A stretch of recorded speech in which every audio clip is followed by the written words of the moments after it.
욥기 1장 13절부터 19절까지 읽겠습니다. 하루는 욥의 자녀들이 그 맏형의 집에서 식물을 먹으며 포도주를 마실 때에 사자가 욥에게 와서 고하되 소는 밭을 갈고 나귀는 그 곁에서 풀을 먹는데 스바 사람이 갑자기 이르러 그것들을 빼앗고 칼로 종을 죽였나이다. 나만 홀로 피한 거로 주인께 고하러 왔나이다. 그가 아직 말할 때에 또 한 사람이 와서 고하되 하나님의 불이 하늘에서 내려와서 양과 종을 살라 버렸나이다. 나만 홀로 피한 거로 주인께 고하러 왔나이다. 그가 아직 말할 때에 또 한 사람이 와서 고하되 갈대아 사람이 새 떼를 지어 갑자기 약대에게 달려들어 그것을 빼앗으며 칼로 종을 죽였나이다. 나만 홀로 피한 거로 주인께 고하러 왔나이다. 그가 아직 말할 때에 또 한 사람이 와서 고하되 주인의 자녀들이 그 맏형의 집에서 식물을 먹으며 포도주를 마시더니 거친 들에서 대풍이 와서 집 네 모퉁이를 침에 그 소년들 위에 무너짐으로 그들이 죽었나이다. 나만 홀로 피한 거로 주인께 구하러 왔나이다 한지라. 욥의 시대의 지상의 날들이 여호와께서 메시아를 통하여 이루시는 저 영광의 순간을 향하여 가고 있던 때에 여호와께서 천상어전에서 사탄의 악한 참소를 듣고 계셨습니다. 사탄이 어떻게 어전에 나올 수 있었는지 인생의 죄, 특히 언약 백성의 죄를 떠나서 생각하기는 힘들 겁니다. 아울러 그 죄를 여호와께서 주의 약속을 통하여 다루고 계신다는 그 사실을 고려해서만 사탄에게 하문하시고 그의 도발에 응해 주시는 뜻을 제대로 헤아릴 수 있을 겁니다. 여호와께서 사탄에게 네가 어디서 왔느냐 물으시니 사탄이 땅에 두루 돌아 여기저기 다녀왔나이다 하고 대답합니다. 여호와께서 전지전능하시니 사탄이 무슨 짓 하고 돌아다니는지 모르실 리가 없습니다만은 사탄은 무소부지하지 않으니까 하나님처럼 다 아는 게 아니니까 자기가 무소부지 곧 무슨 짓이든 하는 거 이걸 무소부지라고 그래요. 또 한자가 끝에 다르죠. 하나님께서 마치 모르실 것처럼 대꾸합니다. 이보다 분명한 사실이 없습니다만은 욥기를 얼른 읽으면은 사단이 하나님과 마치 대등한 존재인 듯이 하나님께서 욥의 도발에 발끈하셔서 욥을 불행하게 만드신 것처럼 생각하기 쉽습니다. 인생이 이처럼 미련한 줄 아시고 하나님께서 가난한 아이에게 옹알이 흉내내는 어머니처럼 사람의 언어를 쓰시는 겁니다. 때때로는 마치 하나님이 사람과 같은 신체나 감정이 있으신 것처럼 성경이 묘사합니다. 이런 묘사법을 일러서 흔히 신인 동형론, 영어를 한자로 이렇게 어렵게 바꿨는데 혹은 또 신인 동성론이라 합니다. 가령 하나님이 손이 짧아 구원치 못하심이 아니요 귀가 둔하여 듣지 못하심도 아니라 하나님이 손과 귀가 있을 우리 같은 손이나 귀가 있을 리가 없는데 이렇게 표현하는 것을 신인 동형론이라고 그러고 여호와께서 내가 사울을 왕으로 세운 것을 후회한다 하신 표현이 마치 사람이 생각을 바꿔먹고 일을 하고서는 나중에 생각을 바꾸는 것 마냥 이렇게 표현하는 것이 신인 동성론이라 하죠. 바울이 삼층천에 올라가서 거기서 분명히 들었지만 사람의 언어에 담지 못한다. 천사의 말을 들었는지 그러니까 고린도전서 13장에 천사의 말을 라는 표현을 쓰잖아요. 하나님의 언어를 들었는지 그러나 사람의 언어에 담지 못한다고 말한 것처럼 심지어 천사의 말을 하나님이 쓰셔도 우리 인생은 알아듣지를 못합니다. 그만큼 죄 있는 인생은 눈에 보이는 현상에 갇혀서 현상 배후에 작용하는 세상에 관하여 아는 것이 심히 부족합니다.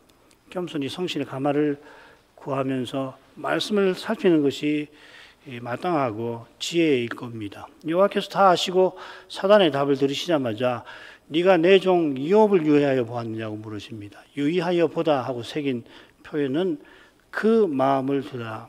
네 마음을 이욥에게 두었느냐 이렇게 되어 있습니다. 여호와께서 사단이 욥을 넘어뜨리려고 노린 것을 지적하신 것 같아요. 그때도 지난주에도 그렇게 설명했고 또 한 주간 계속 생각해 보지만은 이렇게 말씀하시는 것이 분명하다 생각이 자꾸 들어요. 그가 노린 이유가 이어나오는 말씀에서 드러납니다. 여호와께서 욥이 누구보다 여호와를 전심으로 경외하는 인물이라고 하셨는데 바로 그 사실 때문에 사단이 여호와를 미워하는 척계심에서 욥을 참소하려 한 겁니다.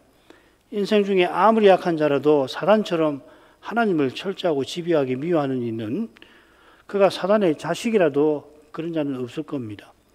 그 이유가 하나님께서 악인에게도 온갖 선한 것을 주시는 사실에 있겠죠. 그러나 사단은 그 악한 자라. 이름이 그 악한 자예요. 호파네로스라고 몇 번 들어보셨죠. 악이 그 안에 가득합니다. 그가 유의하더라도, 유의한 말은 생각하는 거 아니에요. 생각을 골똘히 하는 것을 유의하는 건데 하더라도 그 목적은 오직 악한 데 있고 그건 누구보다 경건한 욥을 파괴하는 데 있습니다. 욥의 시대에 그 일만큼 사단에게 중요한 게 없었을 것 같습니다. 아브라함의 시대 같으면은 아브라함도 노렸겠죠. 사단이 욥이 경건한 까닭을 운운하면서 그 까닭을 제거하면 욥이 여호와를 저주할 거라 장담합니다. 그 까닭이 뭔가 하면 하나님께서 유독 그에게 안전과 번영을 주신 거라 했죠. 여호와께서 복되게 하셨다고 말하지만은 그러나 여호와의 복의 이 비밀은 전혀 알지 못합니다. 이 비밀은 믿음의 눈에만 포착됩니다. 교회 다녀도 이 믿음 없으면 복을 말하지만 실제로 여호와께 주시는 복 말고 세상적인 복을 구하는 거 아니에요. 그래서 교회 와서 영광을 구하고 교회 와가지고서 권력을 탐하고 교회 와서 심지어 돈벌이하고 그러지 않습니까? 믿음이 은혜의 선물이듯이 복의 비밀은 하나님의 거룩한 사랑에 있는 겁니다. 그 사랑의 거룩한 영광이 욥의 경건을 통하여 드러나지만은 그 영광이 찬란한 의존에서도 욥의 삶에서 드러나지만 볼 턱이 없고 그 영광이 가득한 의존에서도 사단은 참담하게 욥의 저주를 운운합니다. 그가 사용한 저주, 그러니까 하나님이 주신 이걸 다 제거하시면 욥이 여호와를 저주할 겁니다. 그렇지 않습니까? 그가 사용한 이 저주라는 말은 그가 언급한 복주심과 같은 낱말이에요. 마라크라는 말입니다. 이런 사실에서 참 사탄은 악하구나 하는 걸 알 수가 있습니다. 요컨대 지극히 거룩하신 하나님께서 이런 악한 냄새가 아름다운 의존에 진동하게 놔두십니다. 이는 장차 하나님께서 사단과 짐승과 거짓 선지자를 불못에 던지실 장면과는 전혀 어울리질 않습니다. 지금도 하나님께서 사단이 그런 못된 짓을 하게 하시지는 않습니다. 하늘에 어전에 나오게 아니하셨죠. 이 중대한 변화가 그리스도의 십자가와 부활에 달려 있습니다. 마찬가지로 메시아 보내시기 전까지 여호와께서 천년을 하루같이 우리의 죄를 길이 참아주셨듯이 그런 거룩한 사랑에 이끌려서 사단이 천상의존에 저렇게 악한 말을 하는 것을 참아주신 것입니다. 이런 사랑이 마침내 자기 아들 낳기지 아니하실 만큼 십자가에서 나타났던 겁니다. 지난번 10절까지 살폈죠. 11절 가겠습니다. 이제 주의 손을 펴서 그의 모든 소유물을 치소서 그리하시면 정령 대면하고 주를 욕하리이다. 11절은 그러나 하고 시작됩니다. 그 악한 자는 주의 손을 펴서 치시라고 제안합니다. 여기 친다는 말, 히브리 말은 나가라고 하는 표현은 강한 말입니다. 여호와께서 거룩한 것을 만진 자를 치셔서 나가 하셔서 생긴 게 문둥병이고 문둥병은 내가라고 그럽니다. 사단은 여호와를 경외하는 욥이 마치 여호와의 거룩하심을 침해한 자처럼 함부로 대하고 있습니다. 적어도 그는 욥이 주를 저주할 것이라고 장담하고서 여호와께서 그런 자로 처벌하셔야 한다고 억지 요구하는 겁니다. 그는 지금 과연 참소합니다. 참소라는 것은 없는 죄를 있는 것처럼 고소하는 거 아닙니까? 자기는 있다고 보는 거죠. 적어도 욥의 경우는 참소가 분명하지 않습니까? 계시록에서 우리 형제를 밤낮 참소하는 자라고 할 때 그 참소하고 거기 참소라고 번역했는데 그건 조금 다릅니다. 계시록 12장에서 설명을 좀 하죠. 이는 형별하시는 하나님도 죄를 범하게 만들고자 하는 지독히 악한 짓입니다. 그러니까 이 욥기 읽을 때 우리 생각을 자꾸 투영해 가지고 읽지 않도록 이 악한 자가 어떤 존재인가라고 하는 것을 늘 생각하고, 또 중요한 건 하나님이 어떤 분이신가를 늘 생각을 하고 읽어야지. 안 그러면 이게 무슨 아이들 이야기 읽는 듯이 읽고, 그래서 무슨 하나님이 그렇게 발끈하셔갖고 욥을 불행하게 욥을 만드는 것은 놔두고 그 불쌍한 자식들 왜 죽이셨냐 뭐 이렇게 하지 않습니까? 그렇게 쉽게 말할 수 없습니다.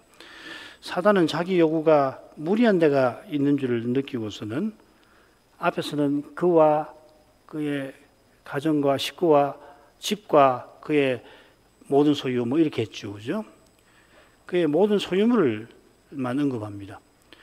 욥의 몸은 거론하지 않습니다. 지금은 그가 감히 하나님과 거래하려는 것 같습니다. 인생이 범죄할 때 겸손히 터제하고 주의 자비를 구하는 게 아니라 하나님 선행을 할 테니 용서해 주십시오 하는 태도와 통하는 데가 있습니다.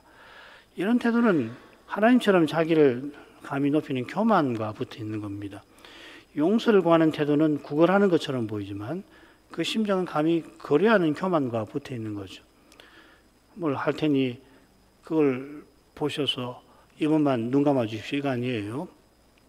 죄를 알면 그렇게 할 수 없고 하나님이 어떤 분이신가를 알면 감히 거래할 수 없는데, 사단이 지금 거래하는 태도를 취하는 것도 그가 죄의 강력한 영향력 아래 있다는 것을 보여주는 거겠죠. 그처럼 그가 자기가 노리는 바를 이루려고 그리하시면 경외하던 욥이 저주할 거라고 덧붙입니다. 이런 얕은 수를 전지하신 하나님께서 어찌 모르시겠습니까? 사단은 도발하는 의도로 욥이 대면하여 저주할 거다. 그냥 하나님을 저주할 겁니다. 하지 않고 주를 대면하여 저주할 거라고 장담합니다. 이 뻔뻔하게 저주한다는 말입니다. 욥이 아들들을 위하여 번제드리는 이유, 마음으로 자식들이 여호와를 저주하였을까 하여 번제를 드린 것과 대비되잖아요. 12절로 합시다. 여호와께서 사단에게 이르시되 내가 그의 소유물을 다 내 손에 붙이노라. 오직 그의 몸에는 네 손을 대지 말지니라. 사단이 곧 여호와 앞에서 물러가니라. 사단이 여호와께서 그 손을 펴서 치실 것을 요구했는데 여호와께서 사단이 요구하는 것을 그의 손에 붙이십니다. 내가 붙이노라 이렇게 새겼지만 원문은 이렇게 되었습니다. 보라 그의 소유물이 다 네 손에 있도다. 원문대로 새기는 게 문법상 물론 정확하고요. 제가 뭐 이 한글 개혁보다 번역 잘한다는 말이 아니고요. 원문은 이렇게 되어 있습니다. 그리고 또 내용상 좋습니다. 내용상 좋다는 것은 여호와께서 지금 행하시는 일이 어떤 일인지를 제대로 알게 한다 하는 의미입니다. 하나님께서 자기 백성도 범죄하면 이방인의 손에 붙이시죠. 이스라엘 자손이 또 여호와의 목전에 악을 행하였으므로 여호와께서 7년 동안 그들을 미디안의 손에 붙이시니, 여기 이제 붙이신다는 말, 준다는 말이거든요. 기드온 시대의 일입니다. 기드온이 사사되기 전입니다. 그 직전에 여호와께서 드보라를 세워서 20년 지나 야빈의 학대 아래 고통당하던 이스라엘 건져 40년 평안을 누리게 하셨잖아요. 그런데 다시금 이스라엘이 이 악을 행합니다. 이 이스라엘을 여호와께서 언약의 규정을 따라서 미디안의 손에 붙이셨습니다. 지금 욥은 변만득한 이스라엘과 다릅니다. 이스라엘처럼 범죄치 아니하였을 뿐 아니라 오히려 여호와를 누구보다 경외합니다. 그런 그를 사단이 참수합니다. 참수하는 그의 요구를 여호와께서 수용하신 뜻은 오직 욥이 바라던 메시아께 있는 겁니다. 하나님 주님께서 나면서 앞을 보지 못하는 일을 고쳐주시려고 할 때에 그 사건 처음 기억하실 겁니다. 저들은 누구 죄로 그가 이 불행한 처지에 놓였습니까? 자기 죄입니까? 부모의 죄입니까? 이렇게 묻지만 예수님께서는 하나님이 하시는 일을 나타내고자 함이라 하셨습니다. 그처럼 욥의 불행은 욥의 죄 때문이 아니라 욥이 바라는 그리스도 까닭입니다. 그런 취지로 여호와께서 그의 소유물이 내 손에 있다 하신 줄 믿습니다. 마찬가지로 그의 손에 소유물을 붙이시고는 그의 몸에는 손대지 말라, 네 손을 대지 말라 경고하십니다. 손을 댄다고 새겼는데 10절에는 펴사 이렇게 새겨져 있습니다. 치라는 표현을 쓰시지 않았는데 사단이 심판의 일을 행하도록 하신 게 아님을 암시하는 것 같습니다. 심판은 하나님께서 하는 겁니다. 하나님이 거룩한 심판장으로 욥의 소유물이 사단의 손에 있게 하신 겁니다. 거룩한 심판장이시니 회개하는 욥을 치실 리가 없을 뿐 아니라 사단이 치게 하실 리도 없는 겁니다. 다만 우리가 다 알지 못하는 그 거룩한 뜻을 쫓아서 욥이 큰 불행을 겪게 하셨습니다. 우리가 욥기의 내용을 이미 다 알고 있을 뿐 아니라 뭐 대체로 아는 거지 다 아는 게 전체 내용을 우리가 아는 거지 다는 빼야 되겠습니다. 그리스도의 십자가와 부활도 믿게 되어서 욥의 인내를 가르치는 야곱 선생의 교훈도 우리는 이제 받게 되었습니다만은 그러나 여전히 욥의 불행에 관하여 모르는 게 당연히 있습니다. 많습니다. 실은 참된 믿음으로 죄와 죽음의 현실에서 고난받는 이는 내가 고난을 잘한다 절대 말하지 않을 겁니다. 더욱이 고난받는 중에서는 왜 욥이 그렇게 자기 생애를 저주하는지 이해할 만도 하다. 왜 그렇게 이야기하는지 이제 이해가 좀 된다. 그런 생각이 들 겁니다.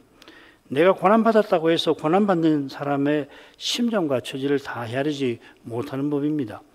거기에 믿음의 눈으로도 다 보지 못하는 하나님의 역사의 신비가 있는 겁니다.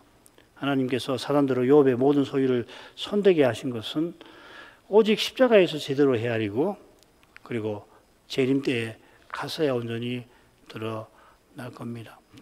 주님의 십자가를 의지하여 다시 오실 주님을 바라보는 그 길이 저 옛날 욥도로 걷게 하신 그 길과 이어지는 겁니다.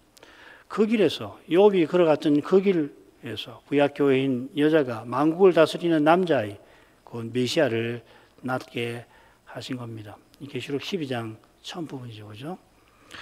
여호와께서 그의 몸에 손대지 말라고 하셨는데 원문은 그에게 손대지 말라 이렇게 되어 있습니다. 2장 6절도 그렇습니다.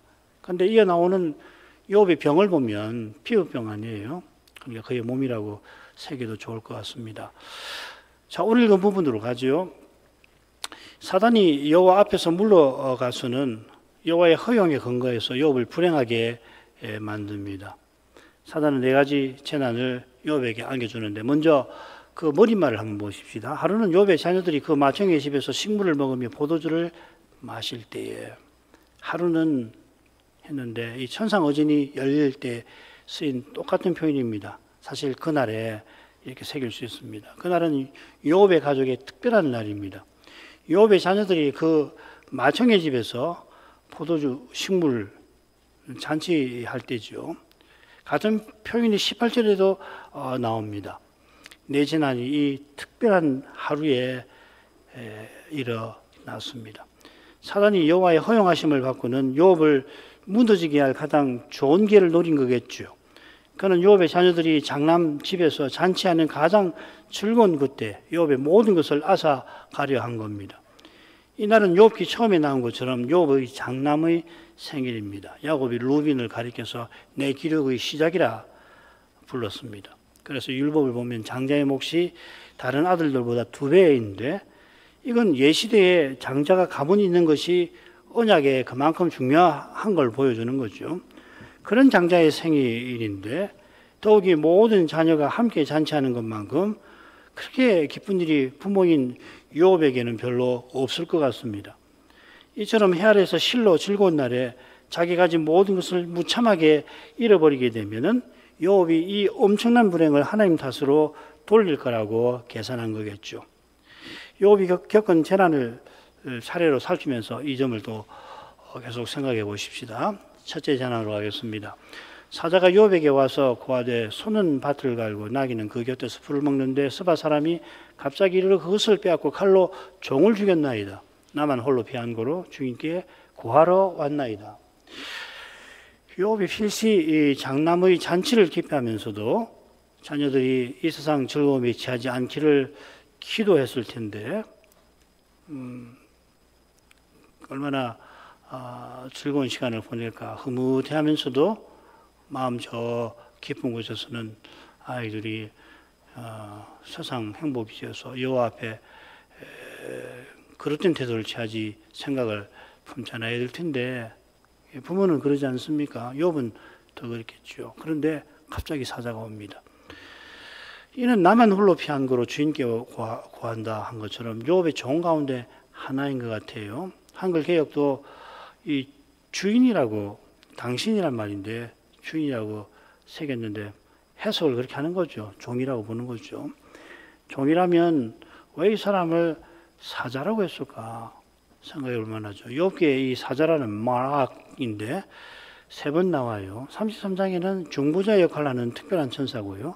4장의 사자는 여호와께서 종으로 부리시는 천사들입니다. 여기 사자는 하늘의 천사 아니고 욥의 종입니다. 이 사자라고 굳이 부른 것은 불행한 소식을 전달하는 역할과 붙어 있지 않나.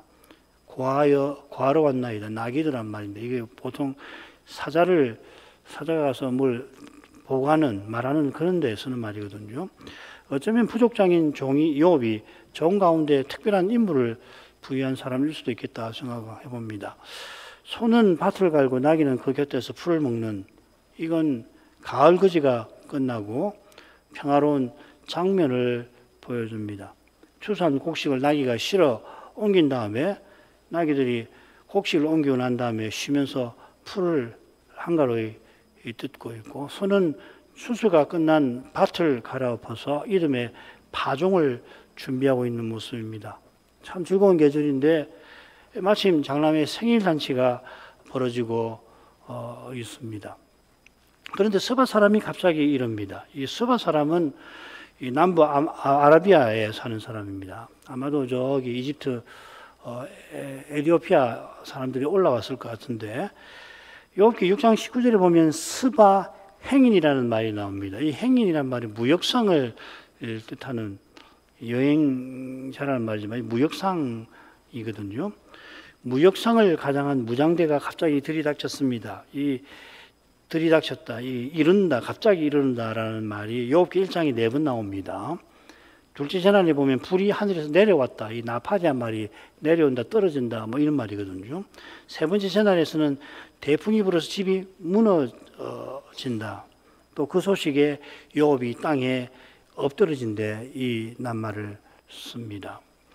이 낱말은 위에서 아래로 떨어진다는 뜻입니다. 그러니까 스바 사람이 느닷없이 들이닥쳐 공격한 겁니다. 무역상을 가장했을 테니 욥의 종들이 멀리서 보더라도 별 의심 없이 하던 일을 묵묵히 하고 있었을 텐데 그들이 다가오더니 숨긴 칼을 꺼내어 종들을 무참하게 죽였고 500결이나 되는 소들 500마리나 되는 암나귀들을 빼앗아 갑니다. 사자는 소와 나귀에 관한 이야기를 하고는 마지막으로 종들의 죽음을 전합니다. 둘째, 셋째 재난에도 비슷합니다. 넷째 재난 때 집이 무너서 자녀들이 다 죽는데 종이 직접 언급되지 않죠. 그죠? 왜 그런가 한번 나중에 보십시다. 잔치가 한창인데 시종들은 종이 없을 리가 없죠. 나중에 보도록 하시겠습니다. 16절로 가죠. 그가 아직 말할 때 또 한 사람이 와서 가되 하나님의 불이 하늘에서 내려와서 이 양과 총을 살라버렸나이다. 나만 홀로 피한 거로 주인께 구하러 왔나이다. 사자가 아직 말을 끝내지 않고 하고 있는 중인데 또 한 사람이 와서 전화를 전합니다. 처음 사자가 얼마나 다급하게 와서 얼마나 떨면서 욥에게 이 흉한 소식을 전했을까 우리가 짐작할 수 있잖아요. 그런데 그의 다급하고 떨리는 말이 계속 이어지고 있는데 또 한 사람이 역시 다급하고 떨리는 음성으로 욥을 부르며 달려옵니다. 욥의 마음에 불길한 두려움이 먹구름처럼 몰려듭니다. 전하는 이가 하나님의 불이 하늘에서 내려왔다. 그렇게 알리죠. 하나님의 불은 아마 번개를 가리킨다고 많은 학자들이, 대부분 학자들이 하나님의 번개일 거라고 이야기를 합니다. 하나님의 불이라 한 것은 욥의 많고 많은 양과 종들을 살라버린 사실과 붙어 있겠습니다. 얼마나 강력한 번개인지 전하는 이가 살아남은 게 신기할 정도였습니다. 이번에도 한 종은 재난을 용케 피했고 욥에게 구합니다. 이는 사단이 욥을 절망케 하려고 하는 악한 의도와도 붙어 있는 것 같아요. 사단이 살아남은 종에게 동정심을 베푼 게 아니듯이 심각한 재난이 잇따라 들이닥치도록 해서 욥이 정신을 차리지 못하도록 심각한 현실에 갇히게 하려는 것 같습니다. 만약에 살아남지 않으면 모를 수 있잖아요. 그러나 여호와께서 사단과 전혀 다른 뜻으로, 그처럼 전혀 달리 신비한 방식으로 욥을 고난에 내몰고 계신 겁니다. 17절, 그가 아직 말할 때 또 한 사람이 와서 고하되 갈대아 사람이 세 떼를 지어 갑자기 약대에게 달라들어 그것을 빼앗으며 칼로 종을 죽였나이다. 나만 홀로 피한거로 주인께 구하러 왔나이다. 둘째 종이 아직 말할 때 아니야 다를까 또 한 사람이 불이 나게 옵니다.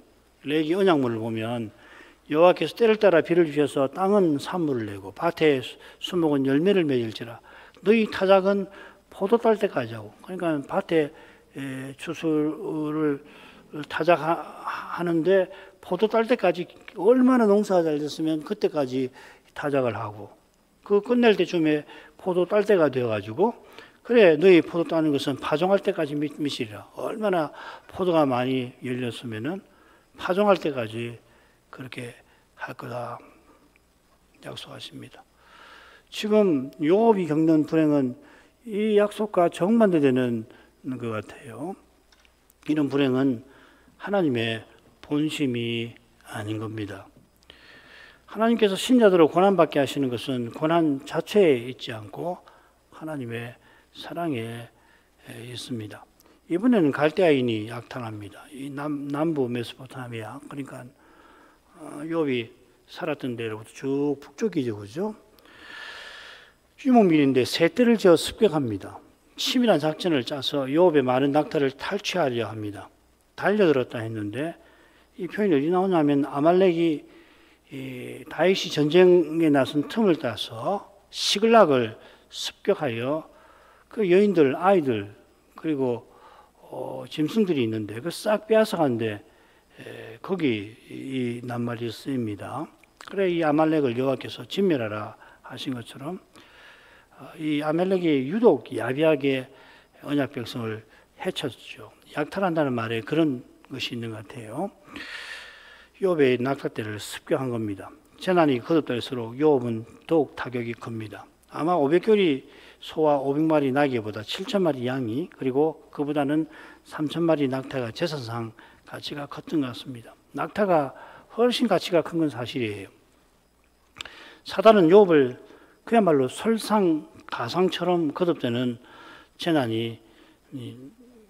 재난에 넘어지게 하려 했을 겁니다. 그러나 그보다 더한 슬픔이 욥에게 실은 있습니다. 3,000마리 낙타를 돌보는 종이 좀 많았겠습니까? 이미 500겨리 소떼를 잃을 때 소를 몰던 종들이 많이 죽었지 않겠습니까? 500겨리니까 밭을 갈 때 2마리씩 4마리씩 했는지 모르겠지만 이 2마리씩 하면은 종이 500명 아니에요. 욥기를 보면 욥이 얼마나 사람을 믿음으로 대했는지 짐작하게 하는 말씀들이 나옵니다. 29장 보면 내가 부르짖는 빈민을 건졌으며 도와줄 자 없는 고아를 도왔습니다. 나는 맹인의 눈도 되고 저는 자의 발도 되고 빈궁한 자의 아비도 되며 내가 모르는 사람의 송사를 조사하여 주었으며 불의한 자의 특별을 부수고 그 이에서 노력한 것을 빼내었느니라. 이런 인물이 자기 집에서 섬기는 종들을 얼마나 아꼈겠습니까? 그런 종들이 허망하게 재난에 죽어나가는 그 현실에 욥이 얼마나 고통스러워했을는가 넉넉히 짐작합니다. 물론 욥기 1장 3절은 당시 사람들이 욥을 어떻게 했는지를 엿보게 하죠. 그러니까 짐승들보다 나중에 종에 대한 이야기가 나온다는 이야기입니다. 그러나 아브라함이 다메섹 엘리에셀을 상속자로 세우는 데서 종을 믿음으로 선대한 것을 알 수 있듯이 같은 믿음을 가진 욥도 그렇게 대했을 것 같습니다. 종들이 가축들을 돌보다가 목숨 잃은 일은 욥에게 큰 슬픔을 안겨줬을 겁니다. 마지막 부분 같은데 그가 아직 말할 때 또 한 사람이 와서 가되 주인의 자녀들이 그 맏형의 집에서 식물을 먹으며 포도주를 마시더니 거친 들에서 대풍이 와서 집 내 모퉁이를 치매 그 소년들 위에 무너짐으로 그들이 죽었나이다. 나만 홀로 피한 거로 주인께 구하러 왔나이다. 욥의 마음의 슬픔이 차오르던 그때 더는 슬픔이 채워질 때가 없을 것 같은 그때에 또 한 사람이 옵니다. 그가 입을 열어 급히 쏟아내는 말들이 욥의 귀에 닿자마자 욥은 가장 염려하던 그 일이 일어나고야만 것을 직감했을 것 같습니다. 혹시나 이건 이상한 일인데 이런 일은 없잖아요. 맨 처음 재난만 하더라도 그런 일이 일어날 수 있는 확률이 얼마나 되겠습니까? 게다가 바로 이어서 수많은 양들이 또 낙타들이 그리고 많은 종들이 그러고서 또 오니까 아마 욥의 마음에 설마 했을 텐데 일어나고 만 거죠. 참 슬픔은 때때로 이렇게 파도가 치듯이 몰려서 오는데 종이 전하는 그 표현이 문맥에 맞게 인칭만 바뀐 채로 똑같이 내재난 단어는 처음에 나옵니다. 그 주인의 자녀들이 그 마탱이 집에서 식물을 먹으며 포도를 마시더니 여기 이제 당신의라는 말이고 13절에는 이제 3인칭으로 쓰였단 말이죠. 욥이 죽는 날까지 그 말을 잊을 수가 없었을 것 같습니다. 그래서 똑같아요. 말이 인칭만 다르고 순서까지 똑같이 이렇게 쓰였습니다. 그만큼 인상 그 뇌리에서 바뀌어서 그 말이 떠나지 않았을 거 아닌가. 그래서 욥이 썼다면은 그대로 쓰지 않았을까 그런 생각을 해봤습니다. 정말 그렇거든요. 슬픔은 그런 겁니다. 큰아들의 생일잔치 중에 태풍이 광야에서 와서 큰아들 집을 쳐서 무너지게 했는데 한 사람만 빼고 모두 죽고 말았습니다. 놀랍게도 죽은 이들을 그 소년들이라 합니다. 이 낱말은 처음 세제난에서 종들이라고 쓰인 바로 그 낱말입니다. 나하루의 복수형인데 이 낱말이 욥기에 8번 나오고 절반 이 부분의 절반이 나옵니다. 여기서 세 분은 종이라고 했고 이분은 소년이라고 생겼는데 다른 네 군데 보면 자식, 자녀, 소년, 어린아이 이렇게 되어 있습니다. 이 낱말은 청년의 나이에 이른 자녀들을 그러니까 예수님 시대 같으면 장가하고 남을 나이고요. 종이나 사환이나 혹은 전쟁할 때 부대원을 가리키기도 합니다. 종을 흔히 가리키는 낱말 에베드라는 말인데 욥기에 12번 나옵니다. 이미 내종 욥이라고 나왔죠. 1장 3절에도 비슷한 낱말이 집합명사로 쓰였습니다. 여기서 욥이 자식을 가리키기도 하는 낱말을 종에게 썼다라고 하는 것은 조금 전에 생각한 것처럼 종을 식구처럼 대한 것을 암시하는 것 같습니다. 그만큼 욥의 불행은 심각하고 욥의 슬픔과 상실감은 심대합니다. 이런 슬픔과 불행은 결국 인생의 죄로 말미암습니다. 사단은 인생의 죄를 악용해서 악한 욕심을 채우려 합니다. 그리함으로 그가 가장 죄에게 종노릇합니다. 죄의 권세는 막강하고 막대한 악입니다. 이 죄를 이기는 분은 여호와 분이십니다. 이 죄를 이기시는 방법 역시 여호와다우십니다. 여호와의 종이 되셔서 십자가에 달리실 때 사단과 그의 아들들이 이긴 것처럼 보였겠지만 죽은 자 가운데서 다시 사신 그리스도는 자기 몸인 교회의 고난을 통해서 죄의 신비를 신비하게 지금 물리치고 계십니다. 그처럼 여호와께서 욥의 고난도 장차 해를 태양을 입고 발 아래 달이 있고 머리에 12별의 멸류관을 쓴 여자가 아이 낳는 거기에 쓰셨습니다. 구약과 신약이 메시아를 통하여 본질에서 하나인데 믿음의 길에서 고난받는 거기서 가장 생생하게 실증된다 말할 수가 있겠습니다. 성경은 이 죄와 죽음의 문제를 하나님께서 어떻게 은혜로 해결하시는가에 대한 역사를 기록한 책이라 하겠죠. 자, 기도를 제목으로 하죠. 욥기 1장에 기록된 욥의 불행도 얼마나 깊고 슬픈지 헤아리기 어려운데 이 불행은 놀랍게도 시작에 불과합니다. 죄가 그만큼 악하고 악한 악입니다. 죄가 얼마나 악한지는 그리스도의 십자가에서 유감없이 드러나죠. 그런 악을 겪으신 그리스도께서 놀랍게 또 죄와 죽음의 권세를 물리치고 계십니다. 이를 위하여 주님의 몸이 고난받는 방식을 택하십니다. 그처럼 주님께서 십자가 지시까지 고난을 받아 주신 것은 우리가 그리스도의 남은 고난을 채울 수 있게 하심입니다. 비슷하게 여호와께서 구약 때도 욥의 고난을 쓰셔서 친히 여호와의 종으로 세상에 오시는 그 일을 이루고 계셨던 겁니다. 이 신비가 성신께서 말씀을 통하여 알게 하시는 것이듯이 깨닫게 하신 말씀이 고난을 통하여 이루어져 가게 하십니다. 내가 말씀을 깨닫는가 하는 것을 고난을 통해서 확인하게 하시는 겁니다.